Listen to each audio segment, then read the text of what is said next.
Expedite, the pre-workout, is designed to really help you get through those moments where you feel a little fatigued.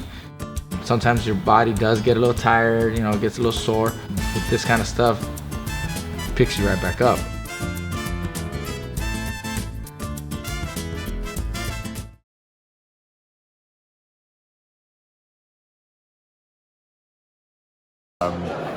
But one shot is all you need when you're Deontay Wilder. He said it beforehand, he's proved it time and time again.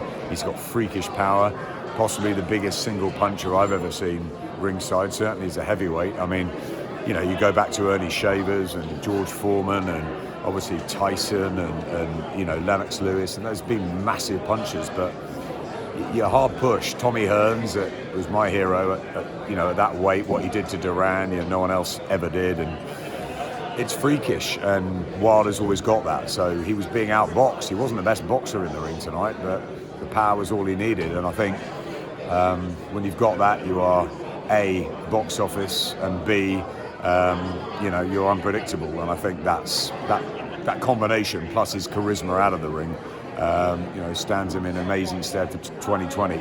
Big fights with Tyson Fury, the winner of Andy Ruiz and Joshua 2. It's a huge year ahead for him. It's interesting because at this level, one thing's not supposed to carry you to the top.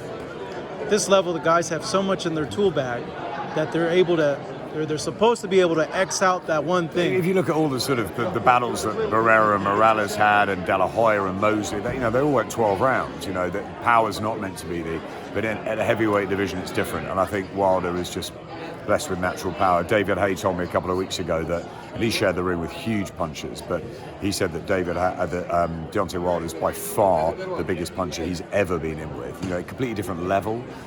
He sparred with him, and he's not had to fight him with the little gloves, but it's just proof in the pudding. The right hand that he dispatched Brazil with, the right hand he dispatched Ortiz with, you can't do anything about that, and it can happen from the first moment of the first round to the last moment, as we saw with Tyson Fury at the end.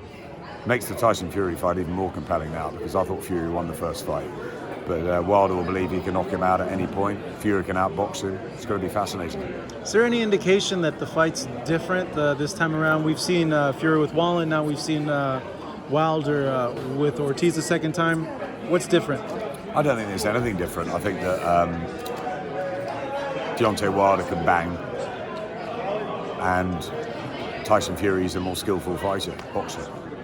If Fury's on his top game and he can outbox him for 12 rounds, then he wins the fight.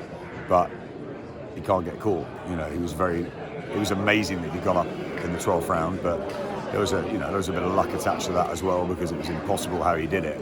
I think if Wilder hits him again, he'll almost certainly knock him out, but Fury could win every round on points. So it's a very, very interesting fight. And I think it's got more value now because Fury has been in WWE, he's been out and about, really marketing himself in many different ways. Wilder has been single punch knockouts this year, and I think it makes it even bigger.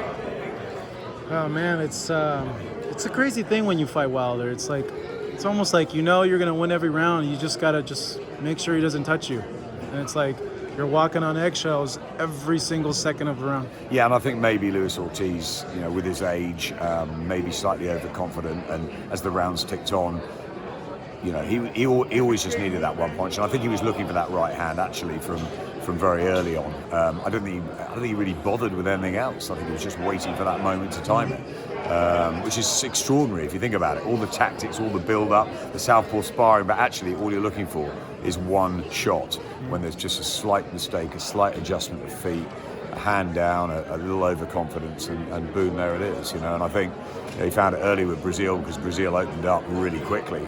Ortiz didn't. Ortiz boxed a sensible fight tonight, and he was winning it in style. You got to feel sorry for him. I mean, it was a great performance from Ortiz, but when you've got that power that Wilder has, that's the equalizer at any time, and that's what makes him so scary and so watchable. If you had to pick right now who wins the rematch between Wilder and Fury, who would you pick? It's a good question. I thought Fury won the last fight quite easily. I didn't think there was much, you know, I don't know, the draw was a ridiculous decision. Despite Wilder's 2 knockdowns, I thought Fury won the fight. I don't know is the answer to the next one. I think of what I've seen in the last few weeks, I'd probably lean towards Wilder to find a way at some point, but it wouldn't surprise me if Fury stood on his head and outboxed him. Depends a little bit on what Fury turns up. If he's mentally and physically absolutely the best he can possibly be, he can win the fight on points again. But he's going to have to be ever so careful. And if he gets complacent, overconfident, and occasionally Tyson does and finds things too easy, that's perilous. That's very dangerous. So it's just going to be one that we can't wait for.